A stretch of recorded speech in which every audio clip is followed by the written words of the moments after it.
rest day nga namin bukas ng aking mga katrabaho. Kaya naman ngayong gabing ito ay napagdesisyon namin ituloy ang aming planong inuman session.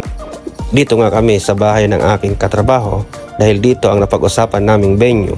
Every month kasi mayroon kaming usapan kung kaninong bahay mag-iinuman at buti na nga lang natutuloy lagi ang aming mga plano.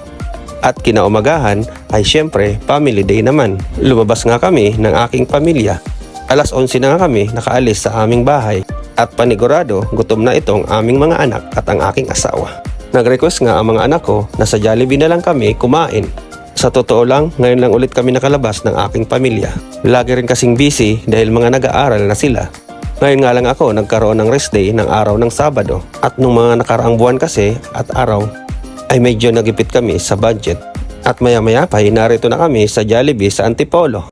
Tuwang-tuwa nga ang aking mga anak dahil ngayon lang sila nakapasok ulit ng Jollibee. At ngayon lang ulit sila makakakain dito sa Jollibee. Masarap sa pakiramdam na makita mo ang anak mo na masaya. Dito nga pala kami humanap ng pwesto sa second floor dahil yun din kasi ang gusto ng aming mga anak. At fast forward nga ay nakuha na namin ang aming order. So tara, kain po tayo. Masarap sa pakiramdam, nakakapag-banding kayo ng iyong pamilya kahit man lang paminsan-minsan. Hindi yung puro lang kayo nasa loob ng bahay, doon lang kayo nag-uusap-usap, nagkukulitan. At pagkatapos nga namin kumain ay umalis na rin kami agad dito sa Jollibee. Busog na ang aming mga anak at busog na rin kaming mag-asawa. At naisipan namin na dumiretso muna sa Antipolo Cathedral para man lang makapagsindi ng kandila at makapagdasal. Wala pa kasing mass sa umagang ito dahil hapon pa ang mass dito sa Antipolo Cathedral. Alas 12 rin kasi ng tanghali sa mga oras na yan. At naabutan nga namin sa simbahan ay mayroong mga minimisahang mga patay. At pagkatapos nga namin magsindi ng kandila ay pumasok na kami dito sa loob ng Hindi ko na nga kinuha ng video ang pagpasok namin dito sa simbahan at ang pagdasal dito sa loob. At pagkatapos nga namin ay nagbiyahe na kami dahil pupunta kami sa Cainta. Pupunta kasi kami sa bahay ng aking biyanan dahil namimiss na ng mga bata ang kanilang lola. Pagdating nga namin dito ay maraming mga tao dahil naglalaro sila ng bingo.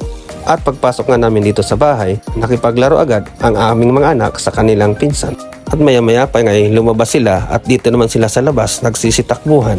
At ang aking asawa ay ito busy sa kanilang pagbibidyoke. At maya-maya pa ngay nagaya ang aking mga anak na pumunta dito sa playground. Kaya naman sinamahan ko sila upang makapag-enjoy din sila dito sa playground. Tuwang-tuwa nga sila dahil ngayon lang ulit nila naranasan ang ganito. Lagi lang kasi silang nasa bahay, naglalaro ng cellphone at nanonood lang ng TV. Ngayon, napawis sila at tuwang-tuwa sila sa kanilang paglalaro. Hinayaan ko lang sila hanggang sila ay magsawa. At bandang 6 PM nga ay nagyaya ng mga anak ko na umuwi na. At pag uwi nga namin at ito ang nabutan namin, sobrang traffic sa daan. Lagi talagang traffic paahon ang Antipolo sa ganitong oras. Normal na talaga ito. Pagdating nga namin sa bahay ay wala pa pala kaming mga grocery. Kaya naman nagmotor na lang ako papuntang Pure Gold pero hindi pumayag na hindi sumama itong dalawa naming anak. Nagmamadali na nga ako dyan dahil magsasara na ang Pure Gold. Ito ang aking ganap sa buong araw ng rest day ko na ito.